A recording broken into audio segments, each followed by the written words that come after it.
आपके लिए लेके आए हैं मेरा पहला चुंबन लव स्टोरी। आज भी वो दिन याद है जब उसने मुझे पहली बार चूमा था। मैं लगातार रो रहा था क्योंकि हम एक दूसरे को छोड़ रहे थे, बिना ये जाने कि हम अगली बार कब मिलेंगे। वह और भी अधिक मजबूत होने का अभिनय कर रही थी, लेकिन मेरे आंसू छलकने पर मजबूर कर दिया। अब हम दोनों रो रहे थे और हमारे पास अपनी इच्छा और भावनाओं को समझने के लिए शब्द नहीं थे। इससे पहले उसने मुझे कभी किस नहीं किया था और मैंने भी कभी ऐसा करने के बारे में सोचा नहीं था। मैंने अपने आंसुओं को रोकने के लिए एक पल के लिए अपनी आंखें बंद कर ली और मैंने पाया कि उसके होंठ मेरे दाहिने गाल को छू रहे हैं। मैंने ये देखने के लिए अपनी आंखें खोली कि क्या यह मेरे अवचेतन मन की कल्पना है या यह मेरे वास्तविक जीवन में हो रहा है, जिसके बारे में मैंने कभी नहीं सोचा था। उसके पहले चुंबन के बाद मुझमें उसकी आंखों में देखने की हिम्मत नहीं थी। मुझे बहुत शर्म आ रही थी। मैंने एक भी शब्द नहीं बोला। मैं उसे छोड़ने स्टेशन गया और उसने आखिरी बार मुझे गले लगाकर छोड़ दिया। मैं अगले 24 घंटे तक रोता रहा। को छोड़ने के बाद हमारा एकमात्र सहारा हमारा मोबाइल ही था। हम एक दूसरे से घंटों घंटों तक बातें करते रहे। हमारा रिश्ता पहले से भी ज़्यादा मजबूत हो गया। हम एक दूसरे के पहले से कहीं अधिक सम्मान और प्यार करने लगे। उसने मुझे रोना बंद करने और जीवन में खुश रहने के लिए कहा। मैंने उससे कहा कि किसी ने मुझे उतना प्यार नहीं दिया जितना तुमने मुझे आशीर्वाद दिया है, इसलिए जब तुम मेरे साथ नहीं हो मैं रोना बंद नहीं कर सकता। मैंने उसे सभी त्योहारों का उपहार भेजना शुरू कर दिया जो हमारे रिश्ते के लिए थे।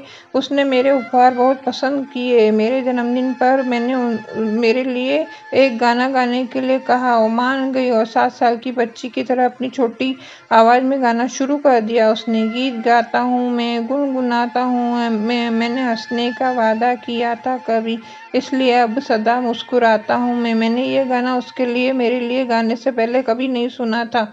मैंने उससे पूछा कि उसने मेरे लिए गाना क्यों गाया, तो वह जवाब था कि एक बार मैंने हंसने और मुस्कुराने का वादा किया था, लेकिन मैंने वो वादा पूरा नहीं किया क्योंकि उसके बाद भी रोता रहा। इससे उसने रोने धोने पर मजबूर हो गई क्योंकि बीते समय में किसी ने मेरी तरह इससे उसकी परवाह नहीं की थी। हमारा प्यार इतना मजबूत हो गया कि हमने कभी उसकी परवाह नहीं की दुनिया हमारे बारे में क्या कहेगी। हम केवल इस बात की परवाह थी कि हम गलतफहमी और बहस के कारण एक दूसरे से को चोट नहीं पहुंचाएंगे। लेकिन जिंदगी और वक्त हमारे लिए कुछ और ही सोच रखा था। उसने मुझे कुछ एसएमएस भेजना शुरू कर दिया। वो पिता के सख्त होने पर वो मोबाइल मेंटेनेंस होने का हवाला देकर बहाना बनाने लगी। मैंने कुछ समय के लिए अपनी भावनाओं और दर्द को नियंत्रित किया, लेकिन आखिरकार एक क्षण ऐसा आया जब मुझे समझ में आया कि उसे मुझसे और मेरे जीवन में सबसे कम दिलचस्पी हुई है। मुझे नहीं पता है कि उसमें क्या बदलाव आया, लेकिन समझ गया कि इस दुनिया में कोई भी एक जैसा नहीं रहता। समय बदलता है, मौसम बदलता है, आपकी ज़िंदगी में लोग बदलते हैं और इंसान का दिल भी बदल जाता है। उदाहरण था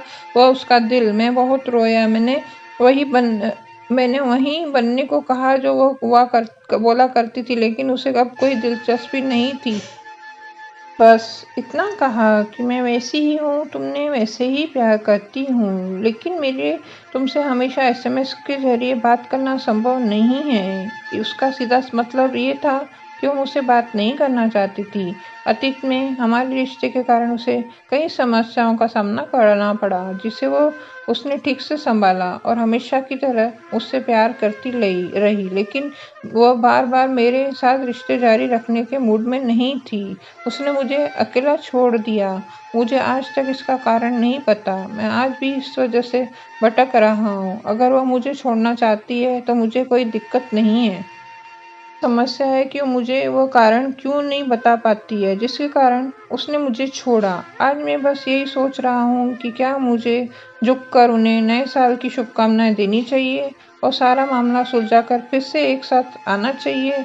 लेकिन फिर मैं सोचता हूँ कि मैं उसे क्या दिखाऊँ कि मैं उसको मिस कर रहा हूँ, जबकि उसे मेरी और मेरी ज़िंदगी की कोई परवाह नहीं। मैं बस उसे बताना चाहता हूँ कि पता है कि मैं तुमसे कई कारणों से नफ़रत करता हूँ, लेकिन ये नफ़रत ख़त्म हो सकती है अगर वह मेरी ज़िंदगी में उसी देखभाल और प्यार के जुनून के साथ वापस आ जाएगी जो हमारे जीवन के उस पहले चुंबन के बाद मेरे लिए थी। मैं जानता हूँ कि वो मुझसे प्यार करती है, लेकिन संसार की कमी और हमारे रिश्ते में अहंकार के कारण वो मुझसे और मेरी ज़िंदगी से दूर रहना पसंद करती है। मैं जानता हूँ कि वो मेरी तरह रोना चाहती है।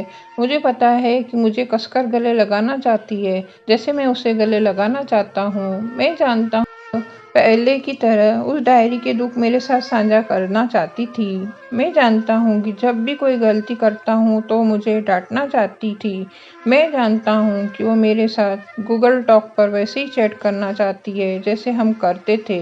मैं जानता हूँ कि वो पहले की तरह मुझे लंबे लंबे मेल भेजना चाहती है, और मैं ये भी जानता हूँ कि वो मुझे दोबारा उसी तरह किस करना चाहती है जैसे उसने पहली बार किस किया था।